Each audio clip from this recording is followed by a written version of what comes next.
मन में कितनी प्रकार की समस्याएं और बीमारियां होती हैं। भाई किसी साइकेट्रिस्ट से, साइकोलॉजिस्ट से जाके पूछो, और किसी से नहीं पूछना है तो गूगल जी से पूछो। गूगल के पास बहुत ज्ञान है, इंटरनेट पे आप सर्च कर लो, मुझे बताने की जरूरत नहीं है। मनोवैज्ञानिक मनोविश्लेषण करते हैं, हासिल कुछ भी नहीं होता। पूरब के मनीषियों की यह दृष्टि नहीं है कि मन के विश्लेषण में जाएं, उसकी खोजबीन में जाएं, मन के पार ही जाना है। तो वहां गड़े मुर्दे क्यों उखाड़ना जब पार ही जाना है? तो क्या हो रहा है, कैसे शुरुआत हुई, क्यों हुई, इस सब के विस्तार में जाने से कुछ प्राप्त नहीं होता। फिलोसॉफिकल अंडरस्टैंडिंग बढ़ जाती है, बौद्धिक ज्ञान। और आप पूछ रहे हैं मन की क्या क्या समस्याएं, उसमें से एक समस्या यह भी है, बौद्धिक ज्ञान। मैंने सुना है एक छोटे से गांव में जहां कोई स्कूल कॉलेज भी नहीं थे, एक व्यक्ति आके रहने लगा, किराए से उसने एक मकान लिया। उसको चिकित्सकों ने कहा था कि कहीं प्राकृतिक जगह में जाके वास करो, कहीं छोटे गांव में जहां बिजली वगैरह भी ना हो, कुछ ना हो, ताकि प्रकृति के निकट आपको स्वास्थ्य लाभ होगा। तो वो आके एक मकान उसने किराए से लिया, रहने लगा। बाहर उसने अपना बोर्ड लगाया, बोर्ड में उसके नाम के आगे डॉक्टर था। गांव के सब लोग तो पढ़े लिखे थे नहीं, कुछ बच्चे थे, उन्होंने नाम पढ़ा उसका, गांव में सबको बताया कि फला फला डॉक्टर हैं। तो लोगों ने पूछा, भाई किस प्रकार के डॉक्टर हैं?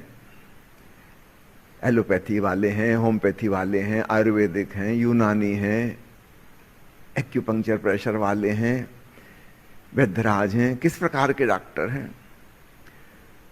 तो बच्चों ने यहां वहां जाके पूछा, पता चला कि नहीं, इनको कोई पैथी वगैरह नहीं आती, वो तो खुद ही बीमार हैं, इलाज कराने आए हैं।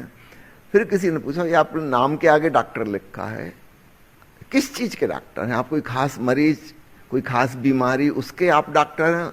तब उसने बताया कि मैं पीएचडी हूं, डॉक्टर ऑफ फिलोसफी। वो गांव के ग्रामीण लोगों ने नाम ही नहीं सुना था कि फिलोसफी का डॉक्टर। वो कहने लगे, हम लोगों ने इस बीमारी का कभी नाम ही नहीं सुना था। ये कौन सी बीमारी होती फिलोसफी? ठीक ही पूछा उन्होंने। हमारा बौद्धिक ज्ञान, हमारे दार्शनिक सिद्धांत, वे भी एक प्रकार के मानसिक बोझ और तनाव के कारण हैं। तो मैं आपके इस प्रश्न का जवाब नहीं दूंगा, इससे कुछ मतलब नहीं निकलेगा। मैं खुद ही डॉक्टर था और एक बात से मैं पीड़ित रहता था कि जो साइकोलॉजिकल इलनेस वाले मरीज आते हैं, साइकेट्रिक बीमारियां हैं जिनको, उनको हम दवाई देकर कुछ खास लाभ नहीं पहुंचा पाते।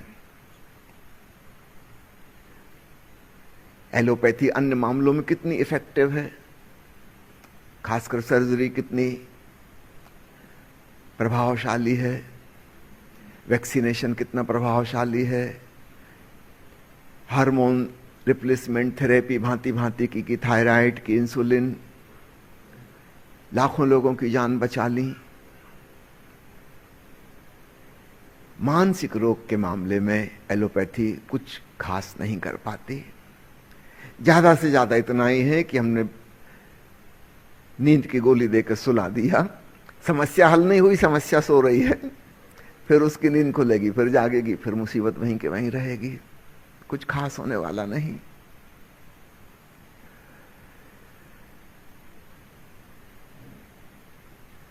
मन के पार जाना है, सारी समस्याओं से मुक्ति हो जाएगी। उन समस्याओं की खोजबीन में लगने से कोई लाभ नहीं। ऑलरेडी 125 साल हो चुके मनोविज्ञान को अस्तित्व में आए। इन 125 सालों में न जाने कितने सिद्धांत, कितने स्कूल्स साइकोलॉजी के बन गए, अलग अलग प्रकार की एनालिसिस, सबके कंक्लूजन बड़े अलग अलग, लेकिन कुल मिलाकर परिणाम किसी का कुछ नहीं।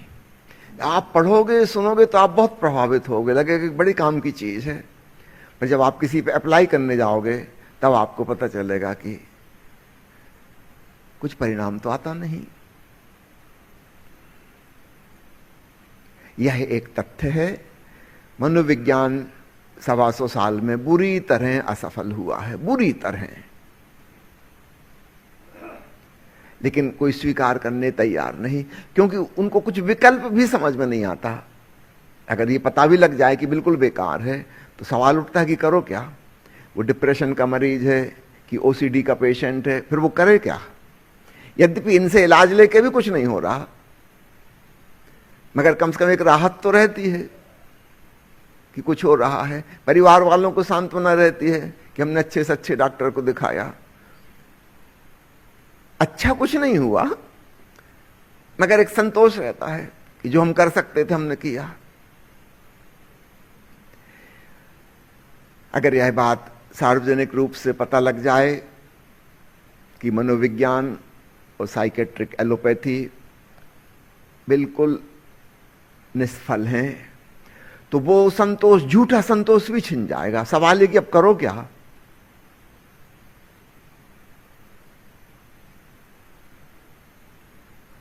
पूरब के मनीषियों की दृष्टि बिल्कुल भिन्न रही है। वे समस्याओं के विस्तार में नहीं जाते, उसकी विश्लेषण नहीं करते, काट छांट नहीं करते। वे कहते हैं इस पूरा समस्या का जो जाल है, इस जंजाल से ही ऊपर उठना है। अब आपने पूछा है तो मैं संक्षेप में बिल्कुल शॉर्ट में कह दूं, मन की जो यूनिट है जिससे मन बना है वो है विचार। जैसे मकान होता ना, ईंट से बना है, ईंट को हम कहते हैं बेसिक बिल्डिंग ब्लॉक, है ना। उन्हीं ईंटों को जोड़ जोड़ जोड़ जोड़ के भांति भांति के भवन अलग अलग डिजाइनों के बन जाते हैं। बेसिक बिल्डिंग ब्लॉक वो ईंट है। ठीक ऐसा ही हम अपने भीतर देखें, हमारा मन किस चीज से बना है, तो बेसिक बिल्डिंग ब्लॉक विचार है, शब्द है। तो फिर चलो इसी से छुटकारा पाएं, निर्विचार और निशब्द मौन में डुबकी मारें। साक्षी होना उसकी विधि है। अपने ही विचारों को ऐसे देखें जैसे किसी और के विचार को देख रहे हैं, और वास्तव में आपका अपना कोई विचार नहीं है। सब यहां वहां से हमने बटोरे, इकट्ठे किए, सीखे, पढ़े, लिखे, सुने। हमारा कहां है कुछ। जब हम जन्मे थे बिल्कुल मौन, हमें तो कोई शब्द ही नहीं आता था, एक अक्षर नहीं बोल सकते थे। यहीं आके हमें जो सिखाया गया वो हमने सीख लिया, और अब वो भीतर चले जा रहा है, चले जा रहा है, चले जा रहा है। सारी समस्याएं इन विचारों की ऊहापोह की वजह से उत्पन्न होती हैं। तो क्यों ना हम बेसिक बिल्डिंग ब्लॉक उस ईंट से ही पार निकल जाएं जिससे समस्याओं के भवन निर्मित हुए। और बड़ी आसान चीज है इस बात का ख्याल कि ये विचार मेरे नहीं, और यह तथ्य है, कोई मान्यता की बात नहीं है। This is the fact. कोई विचार मेरा नहीं। चुपचाप देखते रहो तमाशे की तरह। जैसे अभी हमने 3 लोगों के गीत सुने, अलग अलग भावनाओं वाले। हम अप्रभावित रहे। कभी आप टाकीज में फिल्म देखते हुए या टेलीविजन में सीरियल देखते हुए इस बात को अपनाना, कुछ भी कहानी चल रही है, अनकंसर्न्ड होकर आप चुपचाप देखो। हमारी आदत नहीं, हम इन्वॉल्व हो जाते हैं उस कहानी में। जो अच्छी इमेज वाले हैं हम उनके पक्ष में हो जाते हैं, जो खलनायक है उसके हम विपक्ष में हो जाते हैं, और हमारी भावनाएं उनके द्वारा उद्वेलित होने लगती हैं। आपको भली भांति पता है ना वो जो अच्छे आदमी का रोल निभा रहा है वो अच्छा है, ना बुरे आदमी का रोल निभाने वाला बुरा है। दोनों अभिनेता हैं। डायरेक्टर ने जैसा उनको कहा है वैसा वो कर रहे हैं। उनका प्रेम भी झूठा है, उनका झगड़ा भी झूठा है, उनका क्रोध भी झूठा है, सब झूठा है। आप क्यों इतने उत्तेजित हो रहे हो? वो लड़ रहे हैं, मार रहे हैं, चाकू छोरे निकाल लिए, गोलियां चला रहे हैं। आपको पता है सब नाटक है। आपको पता है सीरियल शूट हो चुका, गोलियां लग गई, इसमें लाशें बच गई, इसके बाद भी वो जिंदा है, कोई नहीं मरा। पूरी कहानी झूठी है। जरा इसका स्मरण करके फिर आप सीरियल देखना, आपकी सारी ऊर्जा अपने ऊपर लौट आएगी। एक 10-20% ऊर्जा वहां लगी है कहानी में, 80-90% आप अपने आप में स्थित हो जाओगे। और 2-4 बार आपने अगर इस ढंग से देख लिया, फिर जो आप टीवी बंद करोगे जिंदगी में कभी ना खोलोगे, कुछ मतलब ही नहीं बचा। हमारा सारा मनोरंजन तो उत्तेजित होने का था, हम एक्साइटेड हो जाएं। जब हमको वो ट्रिक आ गई कि हम निरुत्तेजित रह सकते हैं, शांत रह सकते हैं, कुछ भी होता रहे, जैसे आप सीरियल या फिल्म देख के हो सकते हैं, वैसे ही आप फिर अपने भीतर आजमाइए। अपने मन के पर्दे पर चल रही कहानी, विचार, स्मृतियां, कल्पनाएं, सपने जो भी आ रहे हैं आने दो, बुलाओ उनको, स्वागत है आपका, आओ हम भी तमाशा देखें क्या क्या चल रहा है। किसी चीज में नहीं उलझना, देखना। और जब आप इस भाव से बैठोगे, स्वागत भाव से कि आने दो, देखते हैं क्या क्या है, हमें कुछ लेना देना नहीं, हम उपेक्षापूर्ण हैं, जो होगा सो देखेंगे। अच्छा विचार आएगा तो देखेंगे, बुरा विचार आएगा तो देखेंगे, हमें कुछ लेना देना नहीं है। हम तो एक तमाशबीन दर्शक की तरह हैं, क्योंकि ये अच्छे बुरे विचार ये हमारे हैं ही नहीं, कहीं से आते हैं कहीं चले जाते हैं, हमें करना क्या। तब तुम पाओगे अचानक अद्भुत शांति ने घेर लिया, और धीरे धीरे मन के स्क्रीन पर आने वाली ये कहानियां कम और कम होती जाएंगी, धीरे धीरे खत्म ही हो जाएंगी। उसको देखने में रस लो तो वो आती हैं, यहां तक कि आप अगर विरोध में हो और लड़ रहे हो तो भी वो आती हैं, तब तो और भी हमला कर देती हैं। कुछ लोग हैं भय के विचार आते हैं, फोबियाग्रस्त हैं, और वे बचना चाहते हैं और मन ही मन कहते रहते हैं कि मैं डरूंगा नहीं, डर का विचार नहीं आने दूंगा, इस विचार को निकाल दूंगा। अब वो फंसे, मुसीबत में फंसे, अब और भयभीत करने वाले विचार आएंगे, बिल्कुल आक्रमण कर देंगे। नहीं, आप बचने की कोशिश भी ना करो। भगवान बुद्ध का शब्द है बड़ा प्यारा, उपेक्षा, इंडिफरेंस, कुछ लेना देना नहीं, न आसक्ति न विरक्ति। भगवान कृष्ण का शब्द है अनासक्ति। अपने भीतर वो जो भावनाएं हैं, धारणाएं हैं, विचार हैं, उनके प्रति बिल्कुल अनासक्त। न किसी पर अच्छे का लेवल लगाओ कि रुक जाए, इसको देख लूं, न किसी पर बुरे का लेवल लगाओ कि हट जाए, मुझे नहीं चाहिए। बिल्कुल अनासक्त भाव में रहो और तुम पाओगे धीरे धीरे वो तमाशा बंद हो गया। मन के पार जाना है, मन के उलझावों को सुलझाने की कोशिश नहीं करना। आज तक कोई नहीं कर पाया। सुलझाने की कोशिश में वे और उलझ जाते हैं। समझो एक आदमी गुस्सैल प्रवृत्ति का है, अगर वो अपने गुस्से को मिटाने की कोशिश कर रहा है तो अब और कॉम्प्लिकेटेड इश्यू हो गया। ये अपने क्रोध पर भी क्रोधित है, दूसरों पे तो वो नाराज है ही, वो अपनी इस नाराजगी के ऊपर भी नाराज है कि मेरे भीतर ये नाराजगी क्यों, इसका तो गर्दन दबा दूंगा। ये वही दुष्ट आदमी दूसरों की गर्दन दबाता है।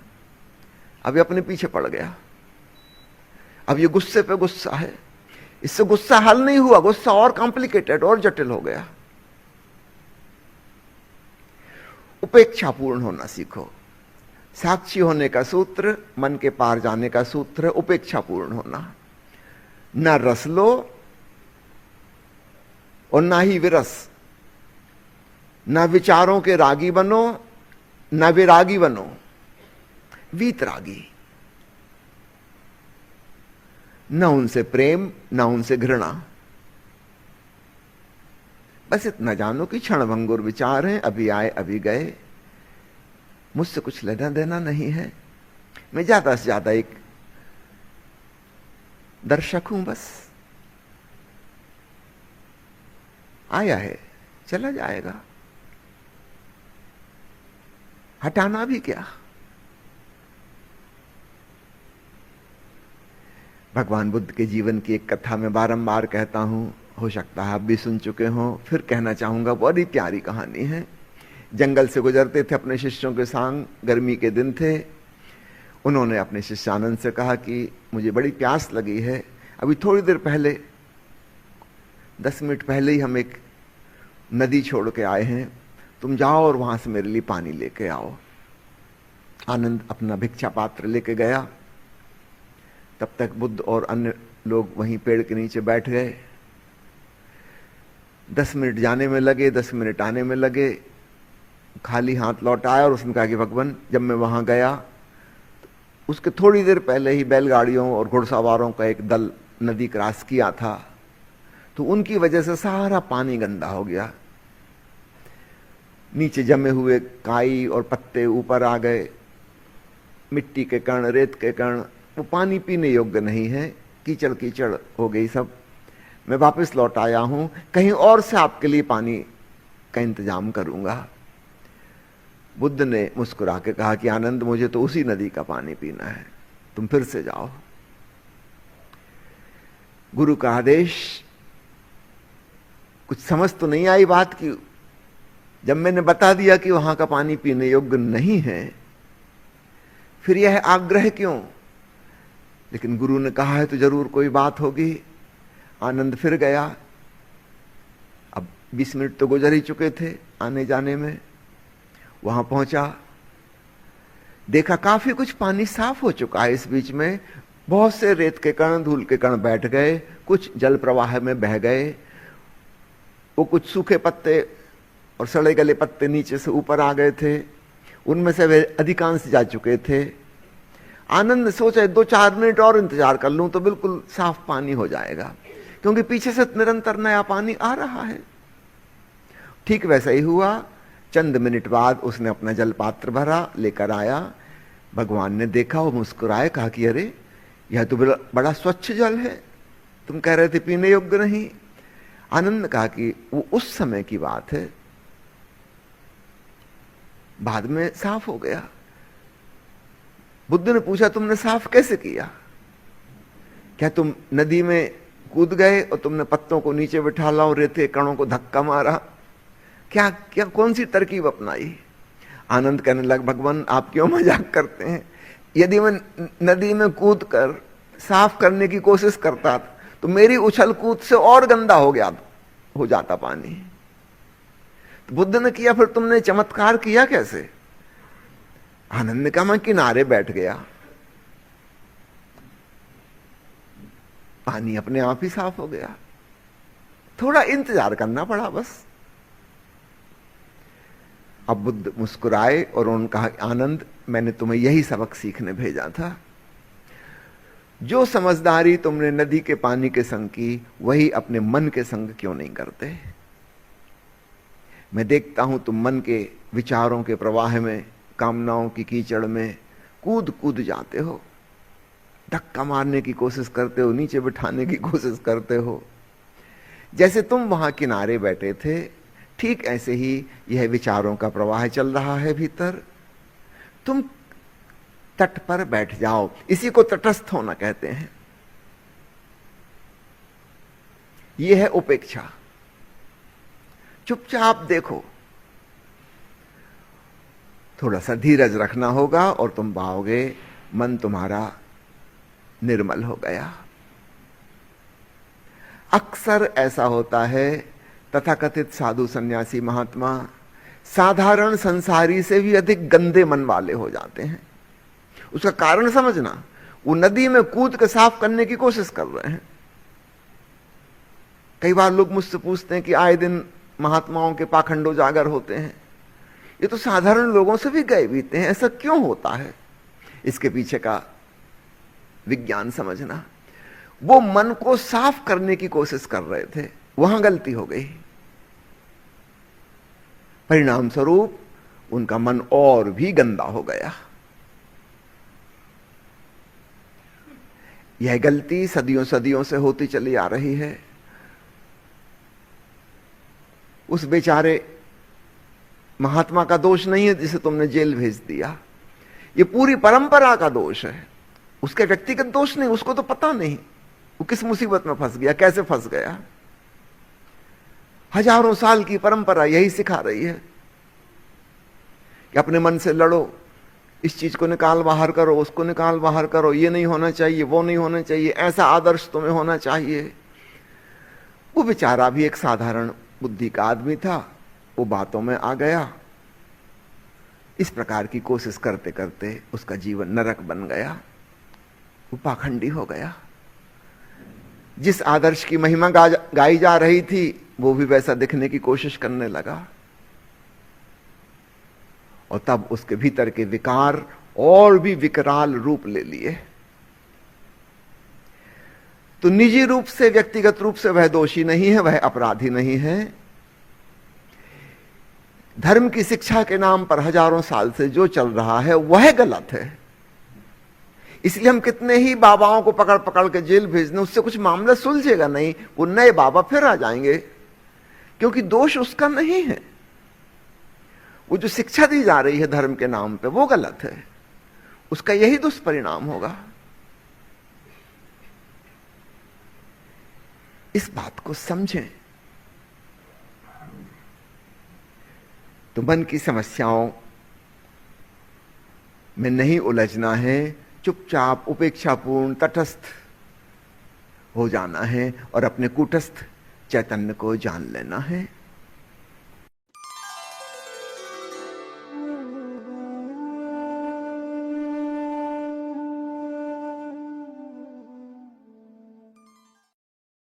ओशो के प्रवचनों में साक्षी शब्द का बारंबार प्रयोग होता है, तो कृपया इस साक्षी शब्द को सरलतम भाषा में हमें समझाने की अनुकंपा करें।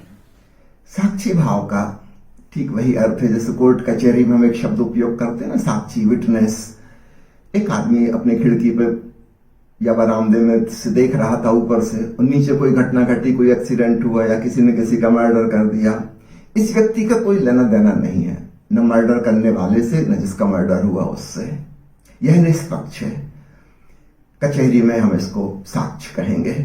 ये गवाह बन सकता है, ये किसी की तरफ नहीं है, किसी के खिलाफ नहीं है।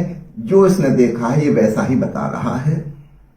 ठीक ऐसा ही हमारे भीतर जो हमारी चेतना है, आत्मा है, वह मात्र साक्षी है, गवाह है, विटनेस है।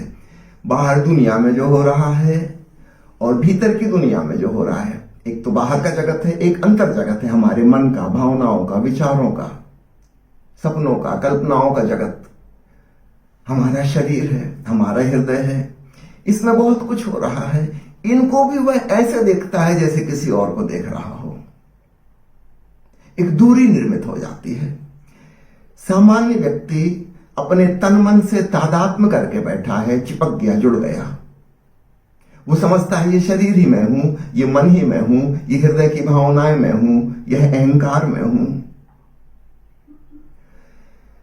जिस व्यक्ति ने ध्यान साधना शुरू किया, होश जगाना शुरू किया, धीरे धीरे पता चलता है कि अरे मैं तो शरीर की क्रियाओं को दूर से देख रहा हूं, ये हाथ उठ रहा है, ये हाथ नीचे आया, मैं इसका भी दृष्टा हूं। जैसे अन्य लोग देख रहे हैं हाथ के इस मूवमेंट को, मैं भी देख रहा हूं। धीरे धीरे सजगता और बढ़ती है, अपनी सांस का आना जाना दिखाई देता है। भगवान बुद्ध जिसको विपश्यना ध्यान कहते हैं। मैं करता नहीं हूं, प्रकृति सांस ले रही है, मैं चुपचाप देख रहा हूं। I am just a watcher, a witness, दृष्टा मात्र। फिर सजगता और बढ़ती है, अपने मन में चल रहे विचार भी ऐसे दिखाई देने लगते हैं जैसे सड़क पर चल रहे यात्री। मैं किनारे खड़ा तटस्थ देख रहा हूं कौन गुजर रहा है, मुझे कुछ लेना देना नहीं।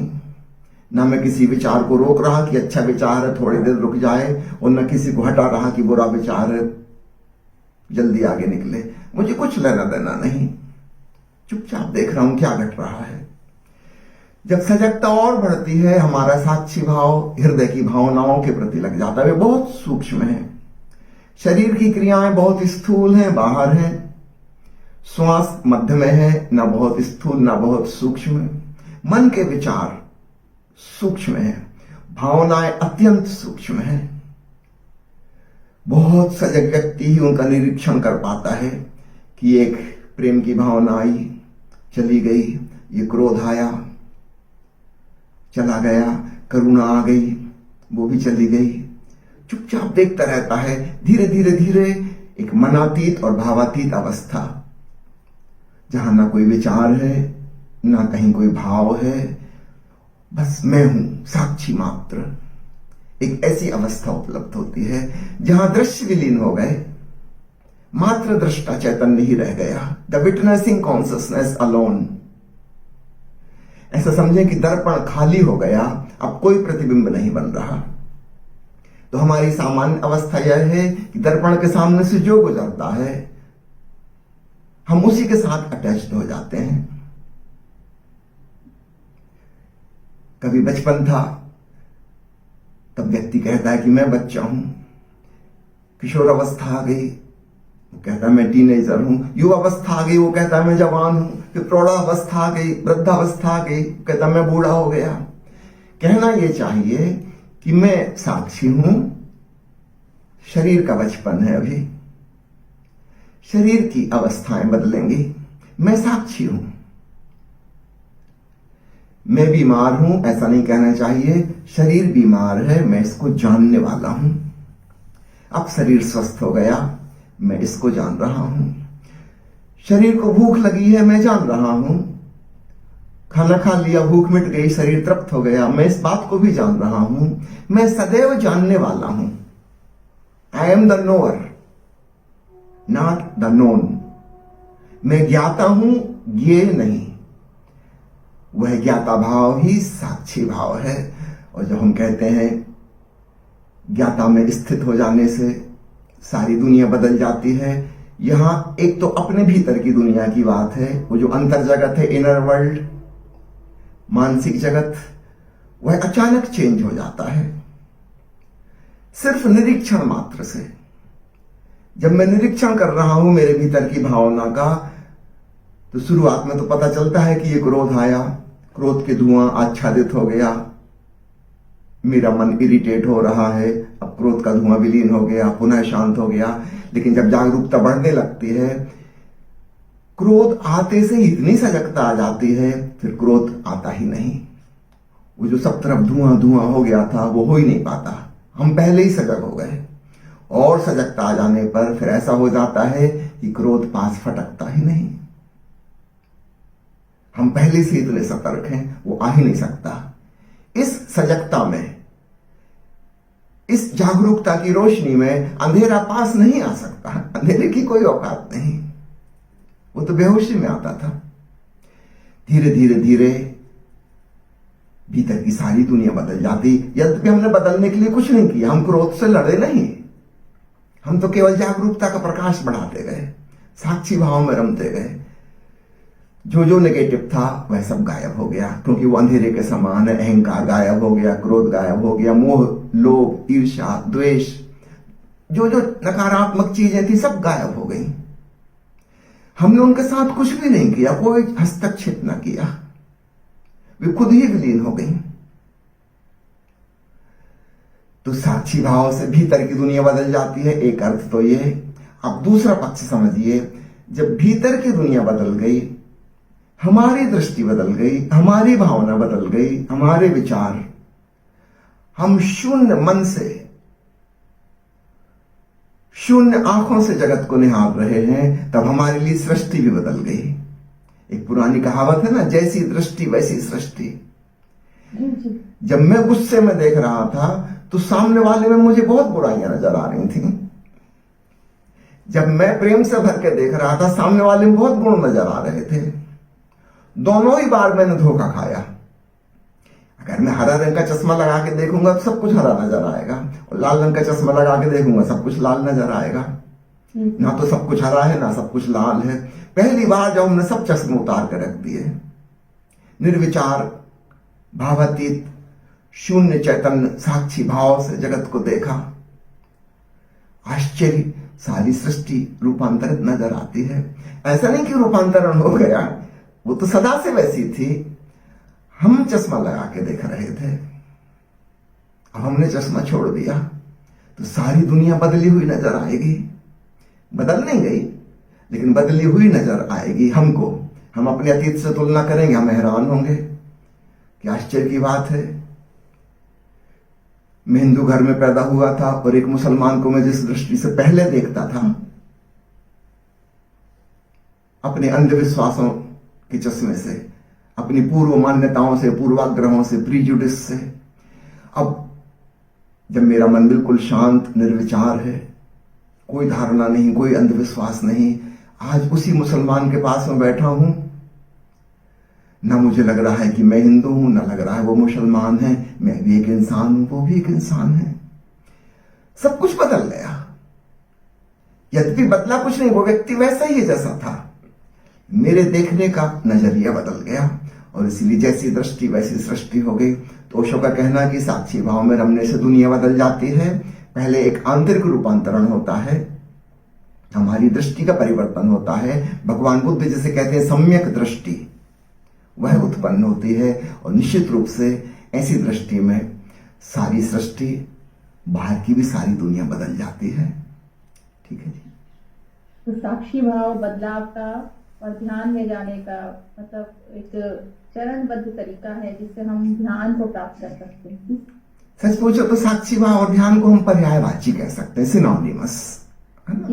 या ऐसा भी कह सकते हैं, मेडिटेशन की जो टेक्निक है, अगर मेडिटेशन को हम लक्ष्य कह रहे हैं, मंजिल कह रहे हैं, तो उसका जो मार्ग है, उसकी जो विधि है, साधन है, वह साक्षी भाव है।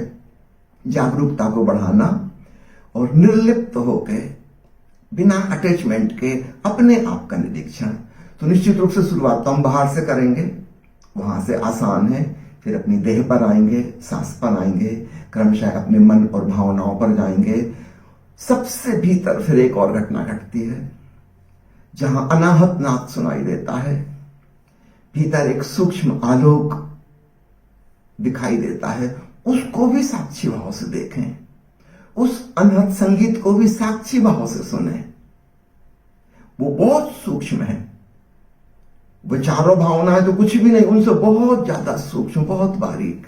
अगर हमने वहां भी साक्षी भाव साध लिया तो हम शिखर पे पहुंच गए साक्षी के। फिर कोई चीज हमें डगमगा नहीं सकती। फिर बाहर की तो कोई घटनाएं हमें अप्रभावित ही, उनसे हम रहेंगे। कुछ हमें छू नहीं सकता। हम अस्पर्शित जल में कमलवत हो जाते हैं। रहते इसी संसार में हैं जहां पहले भी थे, लेकिन पहले सब चीजें हमको उत्तेजित और आंदोलित करती थी। अब हम अछूते और अस्पर्शित हो गए।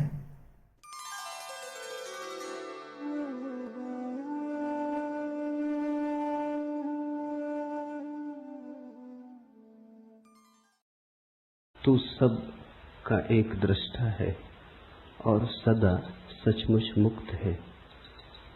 तेरा बंधन तो यही है कि तू अपने को छोड़ दूसरे को दृष्टा देखता है। यह सूत्र अत्यंत बहुमूल्य है। एक एक शब्द इसका ठीक से समझें। तू सबका एक दृष्टा है, एको दृष्टासी सर्वस्य, और सदा सचमुच मुक्त है। साधारणतः हमें अपने जीवन का बोध दूसरों की आंखों से मिलता है। हम दूसरों की आंखों का दर्पण की तरह उपयोग करते, इसलिए हम दृष्टा को भूल जाते और दृश्य बन जाते। स्वाभाविक भी है। छोटा बच्चा पैदा हुआ, उसे अभी अपना कोई पता नहीं। वो दूसरों की आंखों में झांक के ही देखेगा कि मैं कौन हूं। अपना चेहरा तो दिखाई पड़ता नहीं, दर्पण खोजना होगा। जब तुम दर्पण में अपने को देखते हो तो तुम दृश्य हो गए, दृष्टा न रहे। तुम्हारी अपने से पहचान ही कितनी है, उतनी जितना दर्पण ने कहा। मां कहती है बेटा सुंदर है, तो बेटा अपने को सुंदर मानता है। शिक्षक कहते हैं स्कूल में बुद्धिमान हो, तो व्यक्ति अपने को बुद्धिमान मानता है। कोई अपमान कर देता है, कोई निंदा कर देता है, तो निंदा का स्वर भीतर समा जाता है। इसलिए तो हमें अपना बोध बड़ा भ्रामक मालूम होता है, क्योंकि अनेक स्वर से मिलके बना है, विरोधी स्वरों से मिलके बना है। किसी ने कहा सुंदर हो और किसी ने कहा तुम और सुंदर। शकल तो देखो आईने में, दोनों स्वर भीतर चले गए, द्वंद्व पैदा हो गया। किसी ने कहा बड़े बुद्धिमान हो और किसी ने कहा तुम जैसा बुद्धू आदमी नहीं देखा। दोनों स्वर भीतर चले गए, दोनों भीतर जुड़ गए, बड़ी बेचैनी पैदा हो गई, बड़ा द्वंद्व पैदा हो गया। इसलिए तो तुम निश्चित नहीं हो कि तुम कौन हो। इतनी भीड़ तुमने इकट्ठी कर ली है मतों की, इतने दर्पणों में झांका है और सभी दर्पणों ने अलग अलग खबर दी। दर्पण तुम्हारे संबंध में थोड़ी खबर देते, दर्पण अपने संबंध में खबर देते। तुमने दर्पण देखे होंगे जिनमें तुम लंबे हो जाते, दर्पण देखे होंगे जिनमें तुम मोटे हो जाते, दर्पण देखे होंगे जिनमें तुम अति सुंदर दिखने लगते, दर्पण देखे होंगे जिनमें तुम अति कुरूप हो जाते, अष्टावक्र हो जाते। दर्पण में जो झलक मिलती है वो तुम्हारी नहीं है, दर्पण के अपने स्वभाव की है। विरोधी बातें इकट्ठी होती चली जाती, इन्हीं विरोधी बातों के संग्रह का नाम तुम समझ लेते हो मैं हूं। इसलिए तुम सदा कपते रहते हो, डरते रहते हो। लोक मत का कितना भय होता है, कहीं लोग बुरा ना सोचे, कहीं लोग ऐसा ना समझ लें कि मैं मूढ़ हूं, कहीं ऐसा ना समझ लें कि मैं असाधु हूं। लोग कहीं ऐसा ना समझ लें, क्योंकि लोगों के द्वारा ही हमने अपनी आत्मा निर्मित की है। गुरुजीएफ अपने शिष्यों से कहता था, अगर तुम्हें आत्मा को जानना हो तो तुम्हें लोगों को छोड़ना होगा। ठीक कहता था, सदियों से यही सद्गुरुओं ने कहा है। अगर तुम्हें स्वयं को पहचानना हो तो तुम्हें दूसरों की आंखों में देखना बंद कर देना होगा। मेरे देखे बहुत से खोजी, सत्य के अन्वेषक समाज को छोड़कर चले गए। उसका कारण ये नहीं था कि समाज में रह के सत्य को पाना असंभव, उसका कारण इतना ही था, समाज में रह के स्वयं की ठीक ठीक छवि जाननी बहुत कठिन है। यहां लोग खबर दिए ही चले जाते हैं कि तुम कौन हो। तुम पूछो न पूछो, सब तरफ से झलकें आती ही रहती हैं कि तुम कौन हो। और हम धीरे धीरे इन्हीं झलकों के लिए जीने लगते। मैंने सुना एक राजनेता मरा, उसकी पत्नी 2 वर्ष पहले मर गई थी। जैसे ही राजनेता मरा, उसकी पत्नी ने उस दूसरे लोग के द्वार पर उसका स्वागत किया, लेकिन राजनेता ने कहा अभी मैं भीतर न आऊंगा, जरा मुझे मेरी अर्थी के साथ राजघाट तक हो आने दो। पत्नी ने कहा क्या सार है, वहां तो देह पड़ी रह गई, मिट्टी है। उसने कहा कि मिट्टी नहीं, इतना तो देख लेने तो कितने लोग विदा करने आए। राजनेता और उसकी पत्नी भी अर्थी के साथ साथ, किसी को तो दिखाई ना पड़ते थे पर उनको अर्थी दिखाई पड़ती थी। चले, बड़ी भीड़ थी, अखबार नवीस थे, फोटोग्राफर थे, झंडे झुकाए गए थे, फूल सजाए गए थे, मिलिट्री के ट्रक पर रखी अर्थी थी, बड़ा सम्मान दिया जा रहा था, तोपें आगे पीछे थी, सैनिक चल रहे थे। गदगद हो उठा राजनेता। पत्नी ने कहा इतने प्रसन्न क्या हो रहे हो? उसने कहा अगर मुझे पता होता कि मरने पर इतनी भीड़ आएगी तो मैं पहले कभी का मर गया होता, तो हम पहले ही न मर गए होते, इतने दिन क्यों राह देखते। इतनी भीड़ मरने पर आए, इसी के लिए तो जिए। भीड़ के लिए लोग जीते हैं, भीड़ के लिए लोग मरते हैं। दूसरे क्या कहते हैं ये इतना मूल्यवान हो गया है कि तुम पूछते ही नहीं कि तुम कौन हो। दूसरे क्या कहते हैं उन्हीं की कतरन छांट छांट के इकट्ठी अपनी तस्वीर बना लेते। वो तस्वीर बड़ी डमाडोल रहती, क्योंकि लोगों के मन बदलते रहते, और फिर लोगों के मन ही नहीं बदलते रहते, लोगों के कारण भी बदलते रहते। कोई आके तुमसे कह गया कि आप बड़े साधु पुरुष हैं, उसका कुछ कारण है, खुशामद कर गया। साधु पुरुष तुम्हें मानता कौन है? अपने को छोड़ के इस संसार में कोई किसी को साधु पुरुष नहीं मानता। तुम अपनी ही सोचो ना, तुम अपने को छोड़ के किसको साधु पुरुष मानते हो? कभी कभी कहना पड़ता है, जरूरतें, जिंदगी है, अड़चने, झूठे को सच्चा कहना पड़ता है, दुर्जन को सज्जन कहना पड़ता है, कुरूप को सुंदर की तरह प्रशंसा करनी पड़ती, स्तुति करनी पड़ती, खुशामद करनी पड़ती। खुशामद इसलिए तो इतनी बहुमूल्य है। खुशामद के चक्कर में लोग क्यों आ जाते? मूड से मूड आदमी से भी कहो कि तुम महाबुद्धिमान हो तो वो भी इंकार नहीं करता, क्योंकि उसको अपना तो कुछ पता नहीं। तुम जो कहते हो वही सुनता है, तुम जो कहते हो वही हो जाता है। तो उनके कारण बदल जाते। कोई कहता है सुंदर हो, कोई कहता है असुंदर हो, कोई कहता है भले हो, कोई कहता है बुरे हो। ये सब इकट्ठा होता चला जाता है और इन विपरीत मतों के आधार पर तुम अपनी आत्मा का निर्माण कर लेते हो। तुम ऐसी बैलगाड़ी पर सवार हो जिसमें सब तरफ बैल जुते, जो सब दिशाओं में एक साथ जा रही, तुम्हारे अस्थि पंजर ढीले हुए जा रहे, तुम सिर्फ घसीटते हो, कहीं पहुंचते नहीं, पहुंच सकते नहीं। पहला सूत्र है आज का, तू सबका एक दृष्टा है और तू सदा सचमुच मुक्त है। व्यक्ति दृश्य नहीं है, दृष्टा है। दुनिया में 3 तरह के व्यक्ति हैं।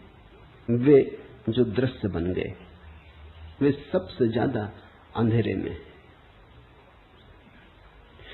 दूसरे वे जो दर्शक बन गए, वे पहले से थोड़े ठीक है लेकिन कुछ बहुत ज्यादा अंतर नहीं।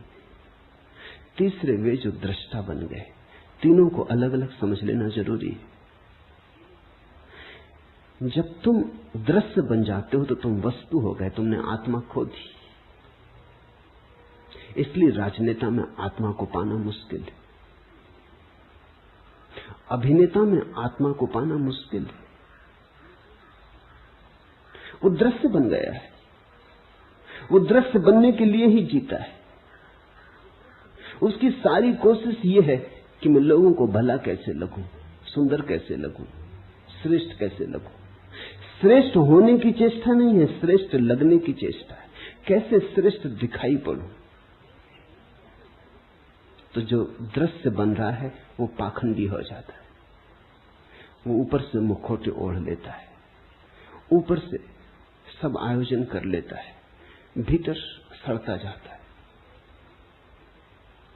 फिर दूसरे वे लोग हैं जो दर्शक बन गए, उनकी बड़ी भीड़। स्वभावतः पहले तरह के लोगों के लिए दूसरे तरह के लोगों की जरूरत नहीं, तो दृश्य बनेंगे लोग कैसे? कोई राजनेता बन जाता है, फिर ताली बजाने वाली भीड़ मिल जाती, तो दोनों में बड़ा मेल बैठ जाता है। नेता हो तो अनुयायी भी चाहिए, कोई नाच रहा हो तो दर्शक भी चाहिए, कोई गीत गा रहा हो तो सुनने वाले भी चाहिए। तो कोई दृश्य बनने में लगा है, कुछ दर्शक बनकर रह गए। दर्शकों की बड़ी भीड़ है।